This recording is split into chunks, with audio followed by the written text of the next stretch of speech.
Alhamdulillahil qail alladzi khalaqal mauta wal hayata liyabluwakum ayyukum ahsanu amala wa huwal azizul ghafur.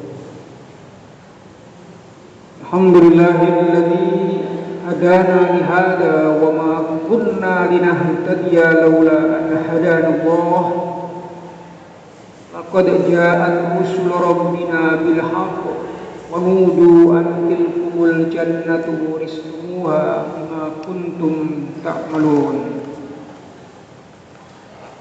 Asyhadu an la ilaha illallah wahdahu la syarikalah wa asyhadu anna Muhammadan abduhu wa rasuluh. Allahumma shalli ala Muhammad wa ala alihi wa ashabihi ajma'in. Amma ba'du. Qala Allah Ta'ala fil Qur'anil Karim, a'udzu billahi minasy syaithanir rajim. Alladzina amanu wa lam yalbisu imanahum bidzulmin ulaika lahumul amnu wa hum muhtadun. Shadaqallahul adzim. Ibu-ibu jamaah pengajian Masjid Ar-Raudhah yang dirahmati Allah, kita bersyukur kepada Allah Subhanahu wa taala atas segala limpahan karunia, nikmat, rahmat yang diberikan kepada kita.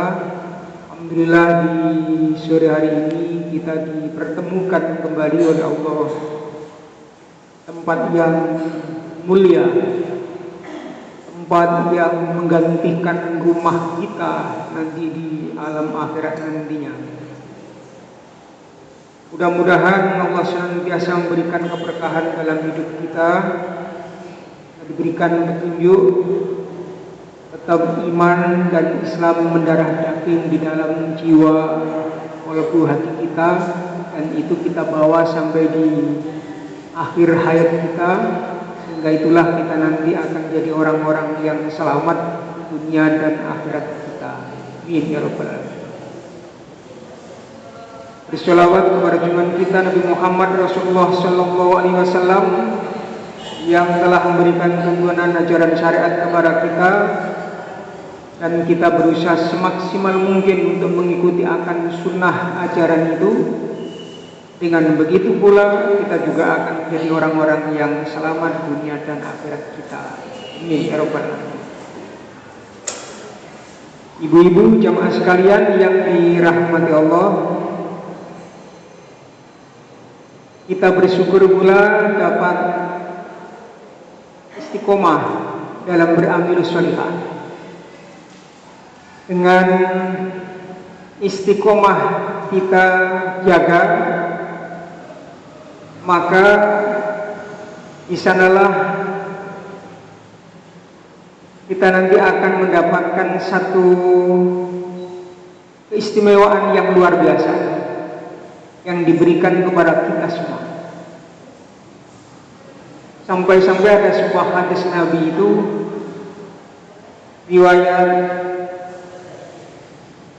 Muslim, hadis nomor 782, Aisyah itu membawakan sebuah hadis dari Nabi menyatakan, ya ayuhan nas, wahai manusia, alaikum minal a'mal ma tutikun. Adalah kalian itu mulaikan melaksanakan amalan kebajikan, kebaikan itu sekuat tenaga, semampu kita. Fa innallaha la yamallu ta'ala, karena sesungguhnya Allah itu tidak akan bosan untuk memberikan dan membalas kebaikan kebajikan kita. Hatta tamallu, sampai kemudian kita ini suatu saat itu akan bosan untuk melakukan amalan-amalan itu. Wa inna ahabbal a'mal ilallahi ma duwima alaihi wa in qalla. Dan sesungguhnya ada satu amalan itu yang dicintai oleh Allah Subhanahu wa taala, itu adalah yang dawam.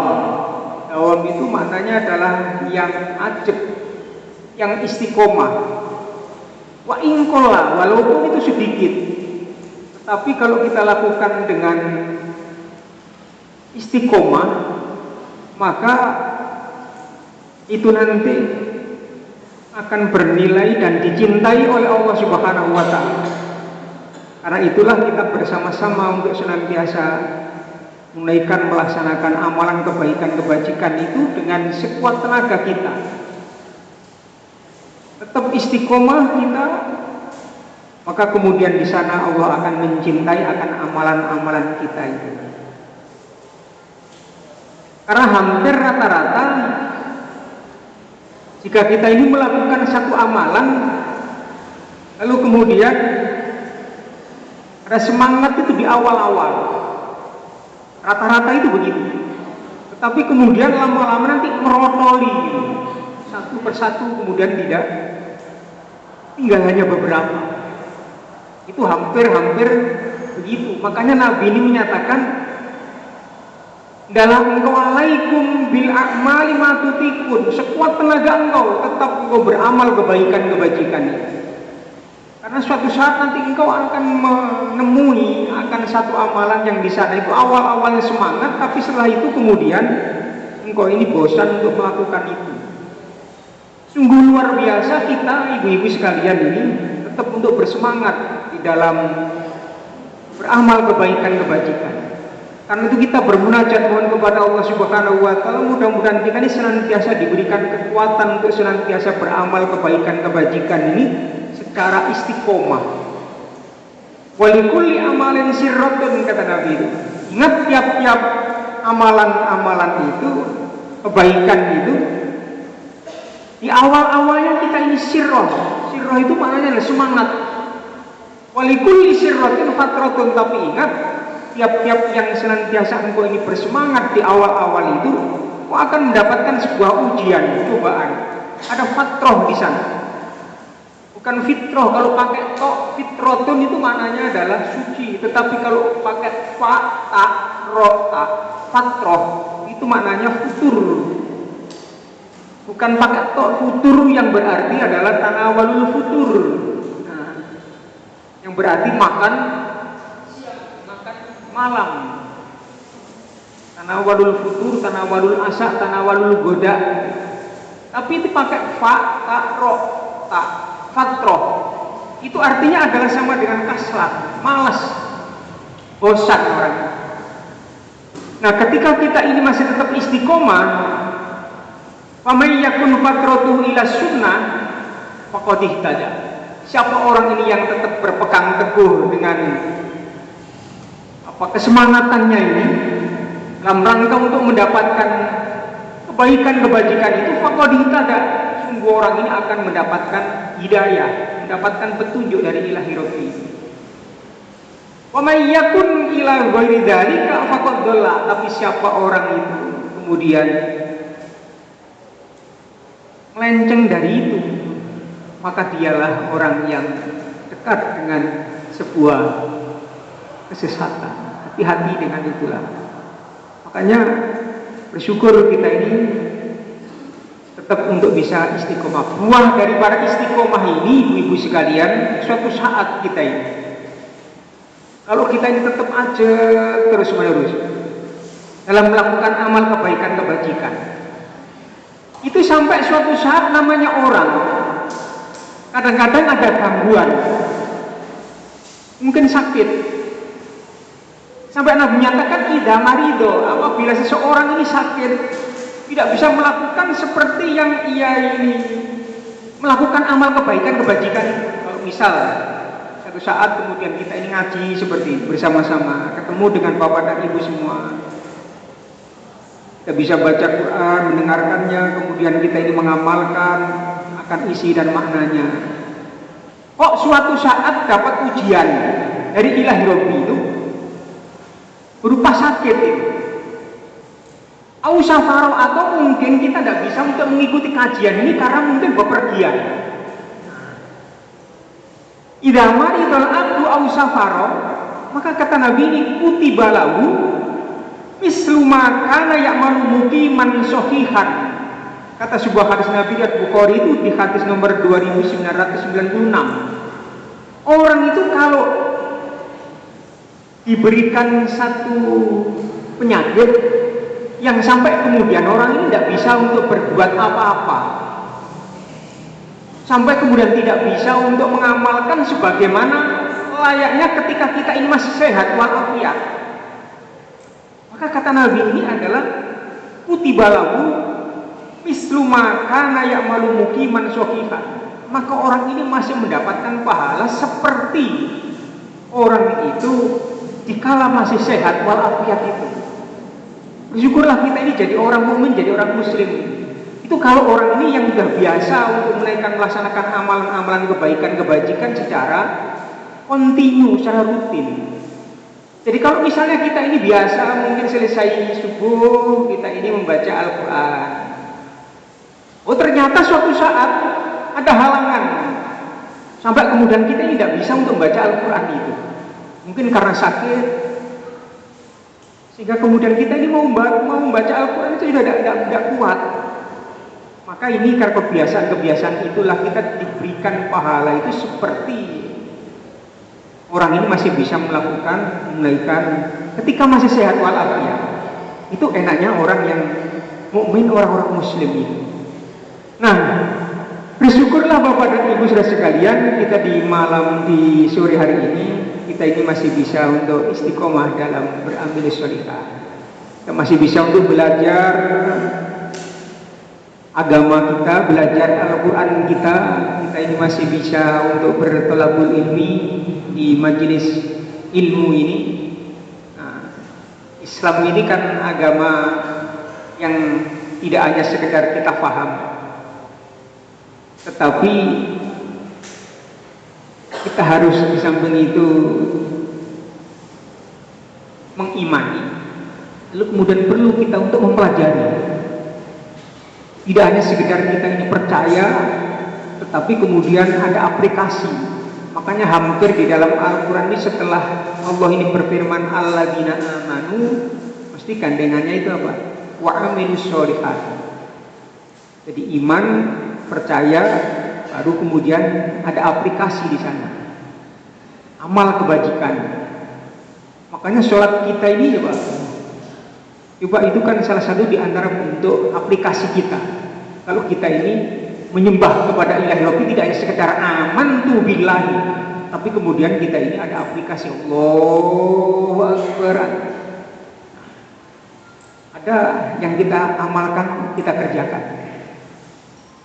Di samping orang yang belajar ilmu agama ini juga salah satu tanda bahwa orang itu akan dikehendaki Allah menjadi orang yang terbaik. Sebuah hadis Nabi itu yang diriwayatkan oleh Imam Bukhari itu mayyuridillahu, dari hadis dari Muawiyah, di hadis nomor 1376, mayyuridillahu bi khairan, siapa orang itu yang dikehendaki Allah menjadi orang yang khair, yang baik, salah satu di antara tandanya apa? Yufaqihu fiddin.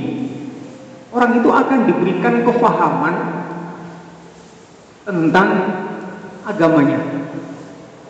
Jadi mudah sekali ketika kita ini mendengarkan ayat-ayat suci Al-Quran, hadis Nabi yang dibaca, yang kita baca, lalu kemudian kita ini mengaplikasikannya, kita ini mengamalkannya. Gampang untuk itu, untuk mengamalkannya, karena diberikan kefahaman.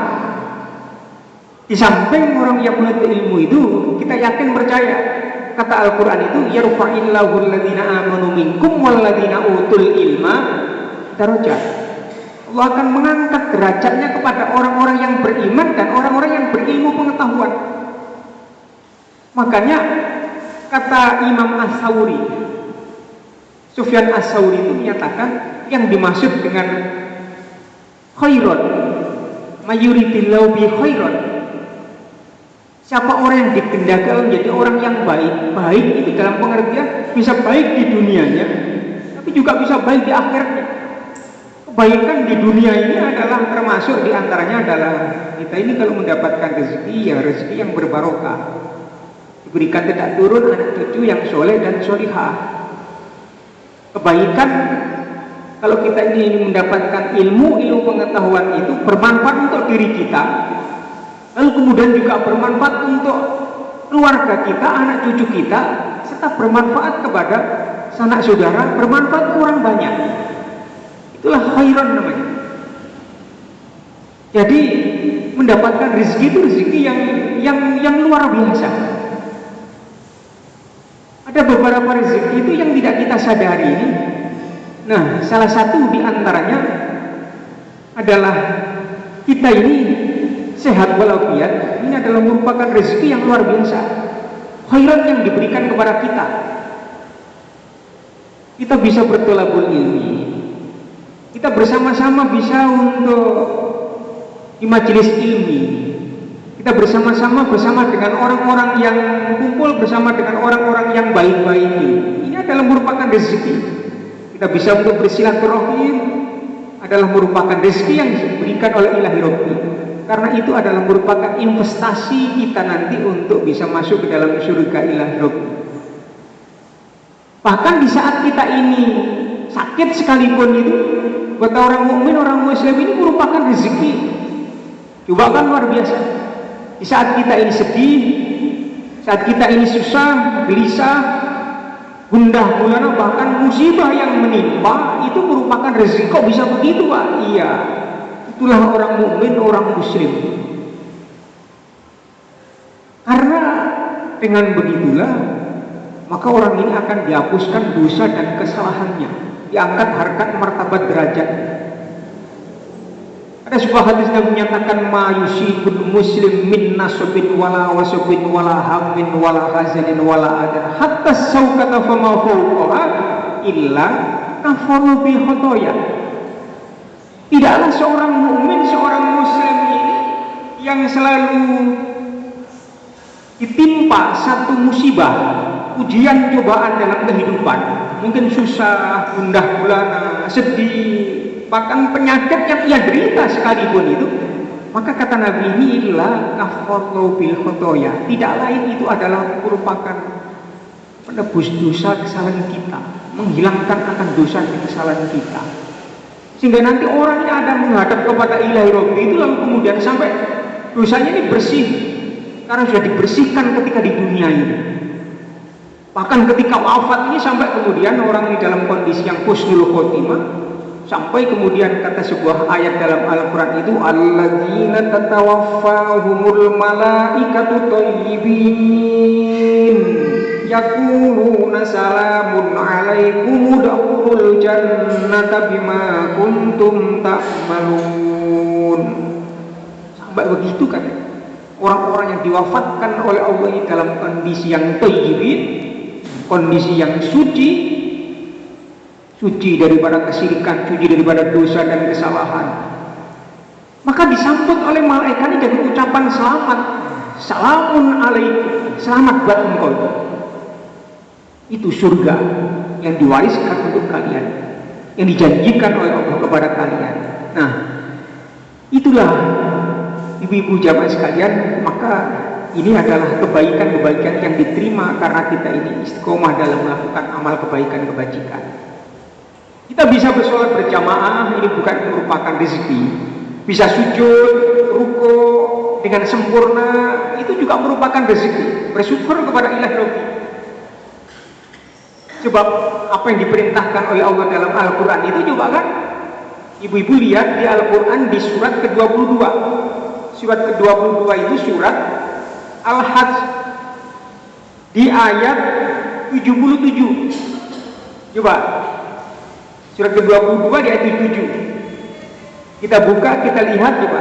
Allah Subhanahu wa taala berfirman, dipanggil kita khusus orang beriman itu. Ya ayyuhalladzina amanu irka'u wasjudu wa'budu rabbakum waf'alul khaira la'allakum tuflihun. Kita diperintah apa ini? Orang-orang beriman ini dipanggil oleh Allah. Allah memanggil itu, kalau memanggil itu Gusti Allah. Coba kan kita saja kalau dipanggil oleh Pak Bupati gitu ya, disuruh datang jam 10 juga, jam 8 itu sudah datang. Tapi ketika Allah Subhanahu wa Ta'ala mau dikasih apa, kita ini dipanggil oleh bupati itu. Kalau dipanggil oleh Pak Lurah kasih sembako kan itu. Coba kan Allah Subhanahu wa Ta'ala yang memanggil kepada kita ini, wahai orang-orang beriman, irka'u wasjudu, rukuklah kamu dan sujudlah kamu. Diperintahkan apa kita ini? Diperintahkan untuk rukuk dan sujud. Wa'budu rabbakum, sembah Allah itu. Waf'alul khaira la'allakum tuflihun, dan berbuatlah kebaikan-kebajikan, karena sesungguhnya kalian nanti akan mendapatkan keberuntungan, mendapatkan kebahagiaan. Allah memerintahkan kepada kita ini kebaikan-kebajikan, mesti ada sesuatu di balik itu. Ada keberuntungan yang luar biasa yang diberikan kepada kita. Makanya kita ini nganut dengan apa yang diperintahkan oleh Ilahi Rabbi. Makanya ketika kita ini bisa memenuhi perintah Ilahi Rabbi untuk rukuk dan sujud, warka'u ma'ar raki'in, rukuklah kamu bersama dengan orang-orang yang rukuk, berarti salat berjamaah kita ini. Maka itu merupakan rezeki yang diberikan oleh Ilahi Rabbi kepada kita. Bersyukur kita. Ibu-ibu jamaah sekalian, syarat termasuk diantaranya orang ini bisa masuk ke dalam surga Ilahi Rabbi itu adalah memperbanyak sujud kita. Ada salah seorang sahabat Nabi itu yang biasa membantu Nabi, namanya adalah Robi'ah bin Ka'ab al-Aslami. Robi'ah bin Ka'ab al-Aslami ini sampai dicantumkan di dalam hadis Riyadhus Shalihin itu di hadis nomor 106 ini. Suatu saat Robi'ah bin Ka'ab al-Aslami ini adalah seorang khadimun Nabi. Ibaratnya kalau di sini adalah pelayannya Nabi, jadi pembantunya Nabi yang sering membantu Nabi di rumahnya. Dan termasuk ahlu sufah. Ahlu sufah itu orang yang tidak punya rumah, yang biasanya hidupnya itu berada di masjid. Jadi ngemper di masjid begini tiap hari ini. Ya kadang-kadang membersihkan masjid, kadang-kadang kemudian juga memperbaiki kondisi keadaan di masjid. Makan pun juga begitu di situ. Nah, orang ini yang bernama Robi'ah bin Ka'ab al-Aslami ini sampai Nabi ini kan mengetahui karena kebaikannya orang itu dekat bersama dengan Nabi itu, membantu tiap hari kepada Nabi ini. Maka di sana kemudian Nabi ini menyatakan begini, Salmi, ya Robi'ah bin Ka'ab al-Aslami, Robi'ah, adakah sesuatu yang kau minta dariku? Salmi itu artinya kan, itu kalau dalam bahasa Jombangnya kan, awakmu njaluk apa dengan? Coba luar biasa. Ibu-ibu mungkin suatu saat ketemu bupati lalu kemudian bilang, ibu-ibu Aisyah ini ingin mendapatkan apa? Minta apa? Enggak, saya tidak minta kok. Mama dikasih begitu ya. Ya tidak apa-apa kan. Umpama seperti itu. Itu Nabi kemudian memberitahu kepada Robi'ah bin Ka'ab, Salmi, adakah sesuatu yang kau minta dariku? Kola. Sahabat ini menyatakan, as'aluka murafaqataka fil jannah. Nabi, saya nanti kepingin sekali untuk bisa menemani engkau berada di dalam surga. Ingin nanti masuk ke dalam surga bersama-sama dengan engkau. Saya akan menemani engkau Nabi. Au ghairu dzalik. Apakah tidak ada selain dari itu yang kau minta? Qala la wadaka. Tidak Nabi, cukup itu saja. Wadaka itu artinya cukup itu saja. Saya nanti kepingin untuk bisa menemani Nabi itu berada di dalam surga bersama-sama dengan Nabi. Apa jawaban Nabi itu? Qala fa inni ala nafsika bikasratis sujud. Maka tolonglah kepadaku agar engkau itu banyak-banyak melakukan sujud. Yang artinya apa? Banyak-banyak melakukan sholat sunnah yang diajarkan oleh Nabi. Nah, itulah ibu-ibu jamaah sekalian. Makanya ketika kita ini masih bisa untuk memenuhi akan perintah Ilahi Rabbi dengan ruku, sujud, bisa berjamaah, dan bisa banyak melaksanakan sholat-sholat sunnah, maka di sanalah merupakan rezeki yang diberikan oleh ilahi Rabbi kepada kita, dan nanti akan diberikan oleh Allah dalam akhirat nantinya berupa surga. Warka'u ma'ar-raki'in, rukuklah kamu bersama dengan orang-orang yang rukuk. Orang yang menyatakan diantaranya adalah menjadi orang yang beruntung dan bahagia, orang-orang mukmin, orang-orang yang muslim itu. Ada sebuah ayat dalam Al-Quran di surat ke-9. Surat ke-9 itu surat At-Taubah, di ayat 112. Itu kan mulai dari ayat 112.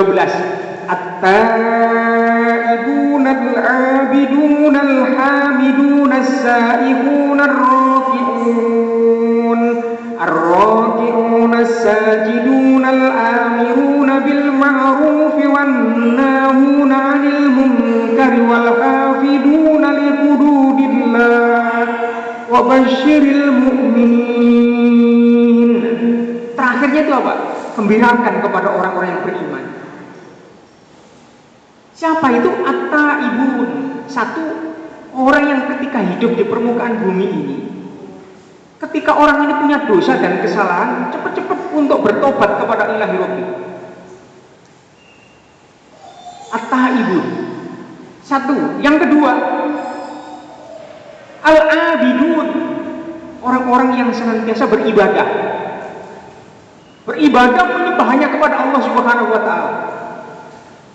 Itu orang yang akan mendapatkan keberuntungan. Gembirakan kepada orang-orang yang beriman itu.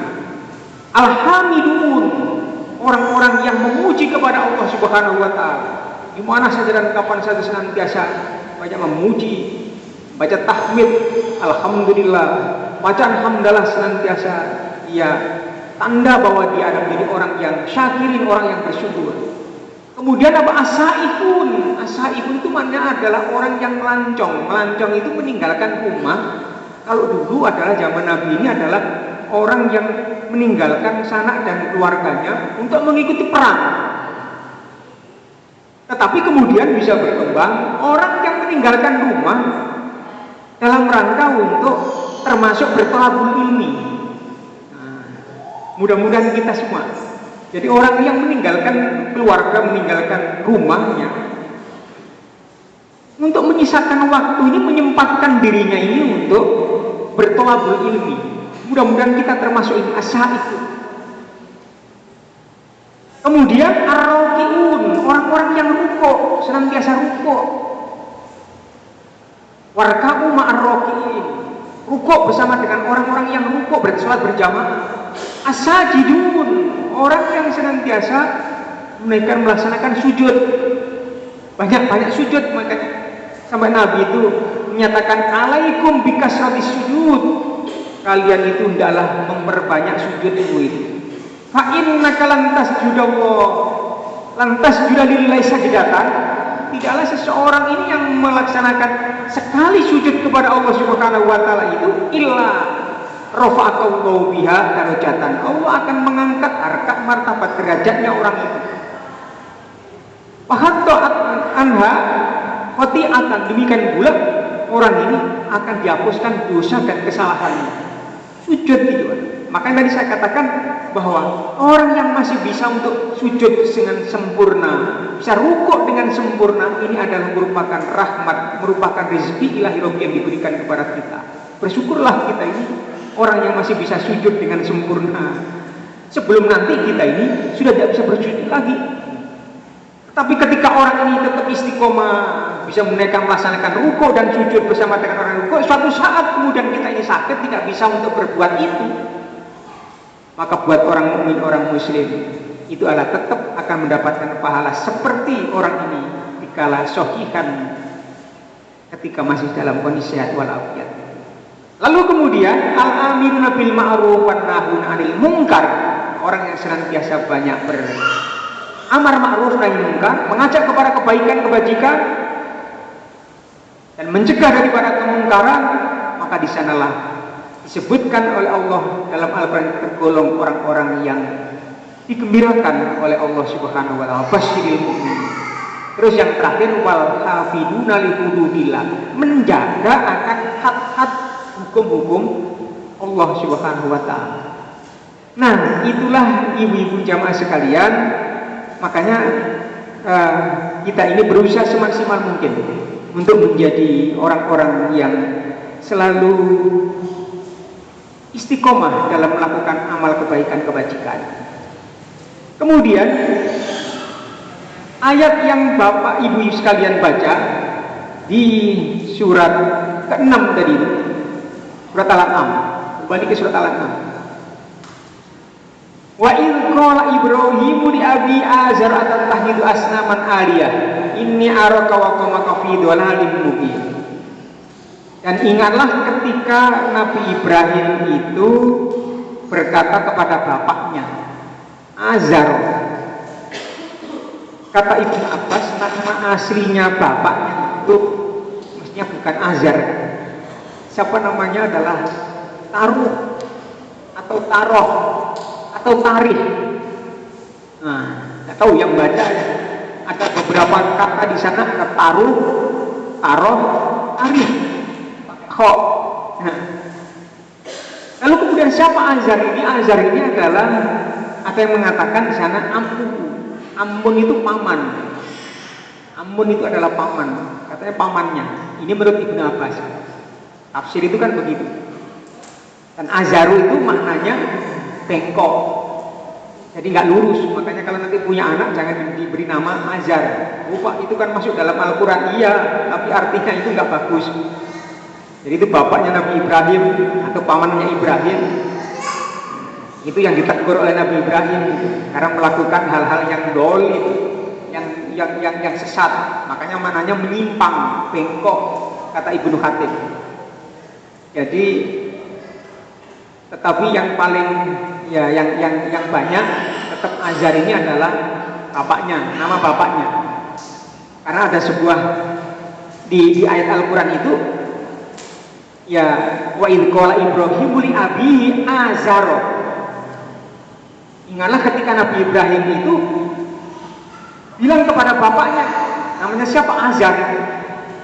Apa bilang itu? Atattakhidhu asnaman aliyah. Bapak, pantaskah bapak itu menjadikan berhala-berhala itu sebagai Tuhan?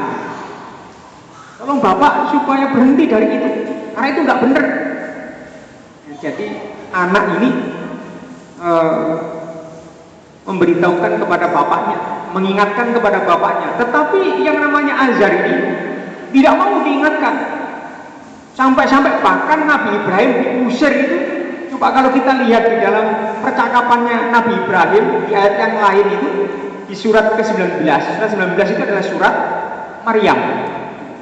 Di ayat mulai ayat 42 sampai 48 itu kan percakapannya antara Nabi Ibrahim bersama dengan bapaknya pula. Bapak in qala li abiya abad lima ta'budu ma la yasma'u wa la yubsiru wa la yughni anka syai'a.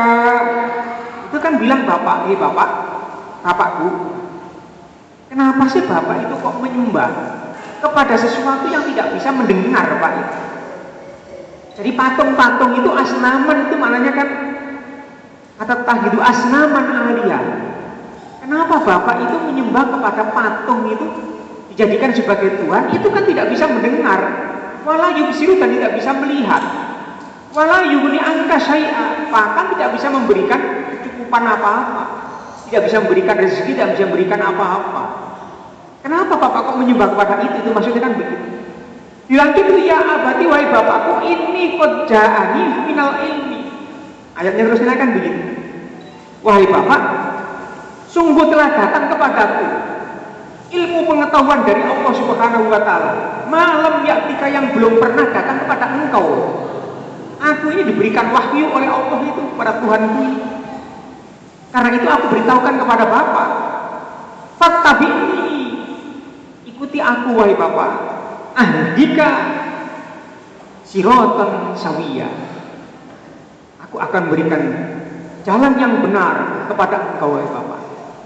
Insya Allah engkau akan mendapatkan petunjuk hidayah dari Allah Subhanahu wa taala kalau engkau mengikuti aku wahai bapak. Itu masih dilanjutkan dan bapaknya mendengarkan. ya abatilah tak butuh syaiton, wahai bapak jangan menyembah kepada setan. Yang bapak sembah itu adalah setan. Inna syaitona kanat lirrahman asya. Ingat sesungguhnya setan-setan itu adalah durhaka kepada dan yang maha rahman, durhaka kepada Allah Subhanahu wa taala. Bapak itu takut dengan langkah-langkah setan itu, karena itu jangan mengikuti langkah-langkah setan itu. Kalau bapak itu menyembah kepada asnaman, kepada berhala, maka berarti bapak mengikuti setan itu. Bapak nanti akan bersama-sama dengan setan. Terakhir itu, Pak. Ya abadi inni akhafu ayyamassaka adhabun minar rahman. Wahai bapak, saya ini takut, khawatir kalau bapak itu kok menyembah selain Gusti Allah, menyembah kepada patung-patung itu, bapak nanti akan mendapatkan adab siksa dari zat yang maha rahman itu, dari Allah Subhanahu wa taala itu. Fatakuna lisyaitani waliya. Nanti bapak akan dikumpulkan bersama dengan setan-setan itu, kena adab siksa di neraka. Ingatkan. Begitu saya didengarkan terus sampai 1, 2, 3, 4 ayat ini. Lalu kemudian apa jawabannya bapaknya? Nikola, Ibrahim, Ar-Rohibu antan alihati ya Ibrahim. Kalau ada kalimat dalam bahasa Arab itu rohibaan itu berarti tidak senang, tidak cinta. Coba ibu lihat di Quran itu kan ada kola ar-rohibu antaan ainun, bukan yang anta tapi ain anil. An alihati rohibaan, tapi kalau rohibafi itu artinya cinta, seneng. Jadi makanya begini, qala ar-rohibu anta an alihati ya Ibrahim, apakah kamu itu tidak senang dengan pangeranku yang aku sembah ini? Berhala-berhala yang dibuat itu yang bagus-bagus itu Tuhan-Tuhan yang disembah banyak orang itu, apa kamu tidak senang dengan itu ya Ibrahim? La ilam tantahi, kalau kamu tidak mau berhenti menceramai aku terus, mengingatkan aku terus ini, la arjumannak, saya penggal lehermu nanti, dirajam, akan aku rajam engkau, akan aku bunuh engkau, sampai begitu. Sudah detik ini kau tidak usah banyak bicara, tidak usah banyak mengingatkan kepada aku, wahjurni malia, tak usir kamu dari rumah ini. Akhirnya kemudian inilah berpisah. Situ di bawah sampai kemudian diingatkan tidak kenal, ya sudah. Tapi namanya anak Ibrahim ini kemudian bermunajat mohon kepada ilahi Rabbi itu, qala salamun alaika, masya Allah. Bapak, mudah-mudahan engkau ini jadi orang yang selamat. Masa didoakan begitu? Mudah-mudahan engkau ini selamat Bapak. Sa'astaghfirullah, aku akan berusaha semaksimal mungkin untuk memintakan ampun kepada Tuhan, kepada Allah Subhanahu wa taala untuk bapakku ini. Innahu kana rabbi hafiya, sesungguhnya Tuhanku itu adalah sebaik-baik kepadaku. Karena itu aku tetap berusaha semaksimal mungkin.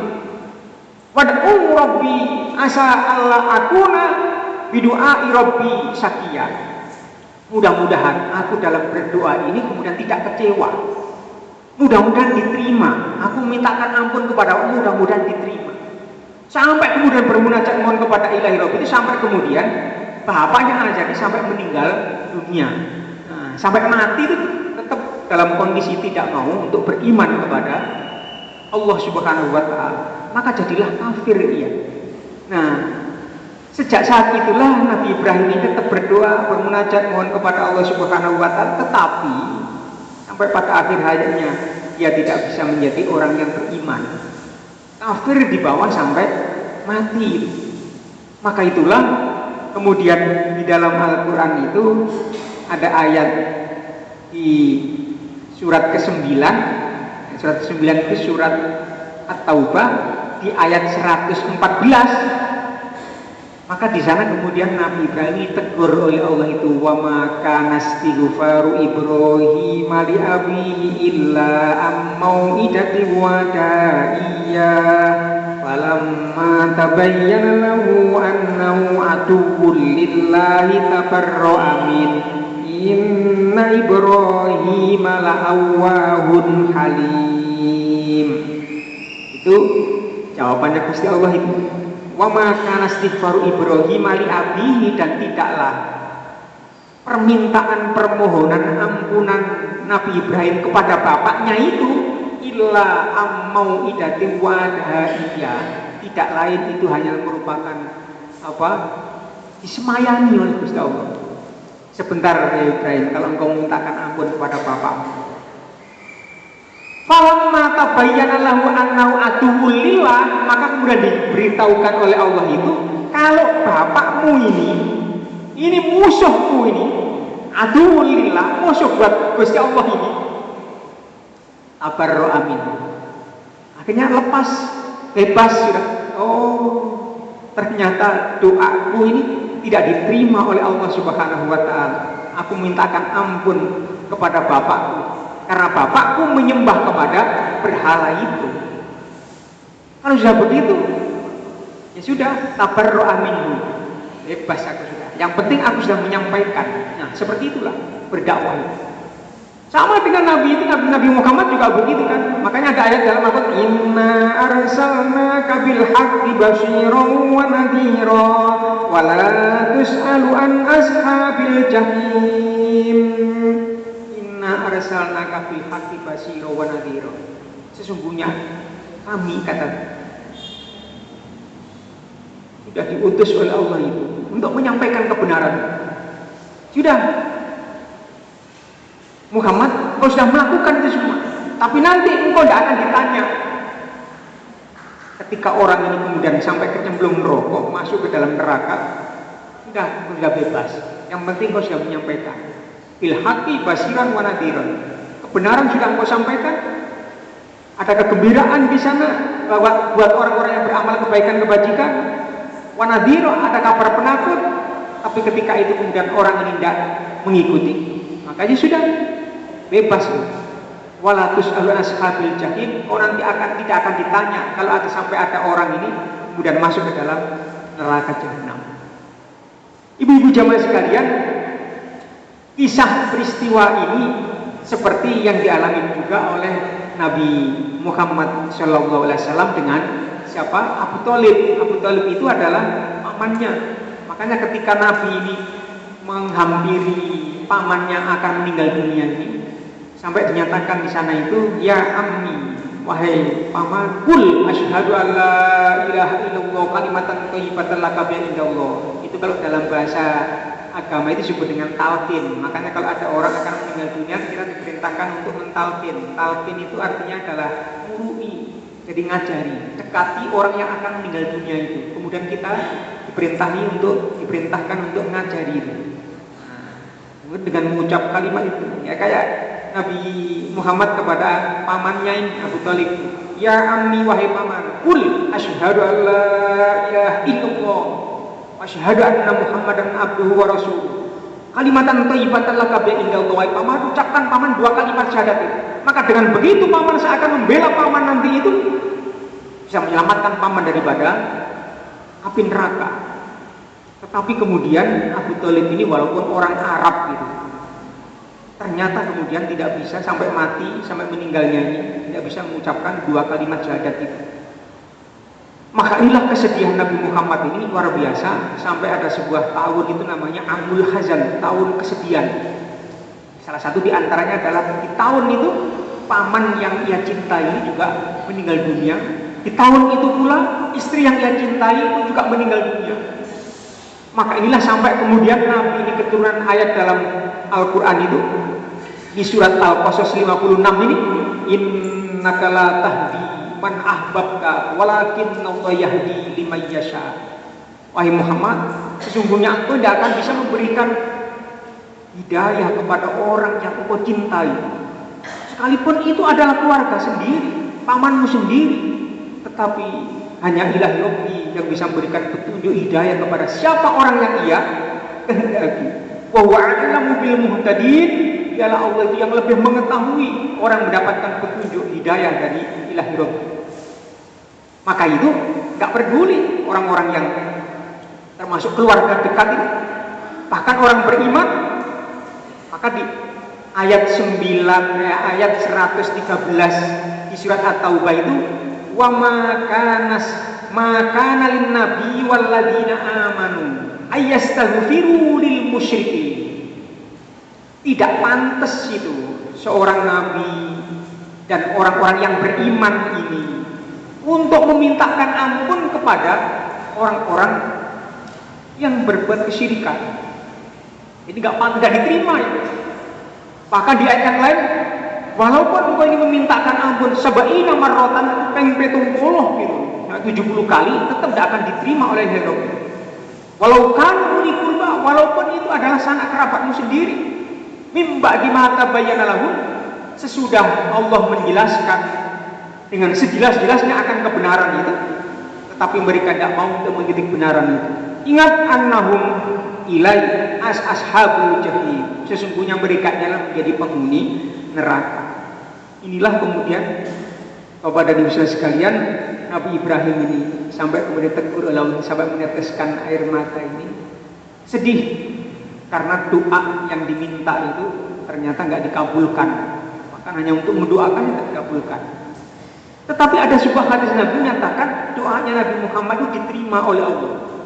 Tetapi itu kemudian adab siksa yang diberikan kepada pamannya itu adalah siksaan yang paling ringan. Ada sebuah hadis Nabi itu riwayat Ahmad nomor 241. Inna ahwana ahlin nar adaban Abu Thalib. Sesungguhnya ada siksaan yang paling ringan di neraka itu adalah diberikan kepada Abu Thalib pamannya Nabi. Seperti apa itu? Fi rijlaihi naklan. Dia ini menyentuh sandal itu, dua sandal dipakai. Yang di sana ada bara api, cuman bara api seperti puntungnya rokok begitu, ada baranya. Itu diinjak, begitu diinjak, yubini min huma dima'uhu. Ternyata yang mendidih itu adalah otaknya. Subhanallah. Itulah siksaan yang paling ringan dan itulah azab neraka yang paling ringan. Naudzubillah min dzalik. Makanya kita ini bermunajat kepada Ilahi Rabbi itu begitu kita ini sholat, kita kan diajari oleh Nabi, Allahumma inni a'udzubika min adzabi jahannam wa min adzabil qabri wa min fitnatil mahya wal mamati wa min syarri fitnatil masiihid dajjal. Nah, doa itu yang pertama kali adalah kita ini dihindarkan, minta mohon kepada Allah perlindungan supaya dijauhkan daripada azab siksa neraka jahanam. Sehingga Allah Subhanahu wa taala berfirman dalam Al-Qur'an pun juga demikian, ya ayyuhalladzina amanu qu anfusakum wa ahlikum naro. Wahai orang beriman, jaga dirimu dan keluargamu daripada siksa api neraka. Luar biasa. Kalau hidayah ini yang memberikan adalah Allah Subhanahu wa taala. Tidak bisa kita ini. Makanya kita ini bermunajat mohon kepada Allah. Bagaimana caranya hidayah itu bisa berada di dalam diri kita terus-menerus sampai kita bawa ke akhir hayat nanti. Maka yang pertama adalah tauhidnya ini supaya dibenahi. Jadi hendaklah kita ini membenahi akan tauhid kita, akidah kita. Jangan sampai kemudian kecampuran dengan barang-barang yang nggak benar, termasuk kesyirikan. Sehingga surat Al-An'am kembali lagi di ayat yang 82, apa tadi bunyinya 82, alladzina amanu wa lam yalbisu imanahum bidzulmin ulaika lahumul amnu wa hum muhtadun. Nah, masuk di surat Al-An'am tadi di ayat 82. Alladzina amanu, orang-orang yang beriman, kalau sudah beriman, walam yalbisu imanahum, jangan dicampuri iman-iman itu dengan bidzulmin, dengan kesyirikan. Syirkun itu maknanya apa? Syirik, orangnya namanya adalah musyrik. Kalau banyak jumlahnya musyrikin. Ulaika lahumul amnu, kalau sampai kemudian iman tidak kecampuran dengan barang kesyirikan begini, ulaika lahumul amnu, aman gitu. Wahum muhtadun, dan mereka itulah orang-orang yang mendapatkan hidayah, petunjuk ilahi Rabbi. Ibu-ibu jamaah sekalian, lebih 6. Sedikit lagi. Nah, jadi intinya kalau kita ingin mendapatkan petunjuk hidayah dari ilahi Rabbi itu tetap berada di dalam jiwa kita, ya, walaupun kita setiap saat kita ini untuk bermunajat mohon kepadanya. Makanya paling tidak di Ashabul Masani 7 ayat yang diulang-ulang dalam surat Al-Fatihah kita kan baca ihdinas siratal mustaqim, ya Tuhanku tunjukkanlah tahu kepada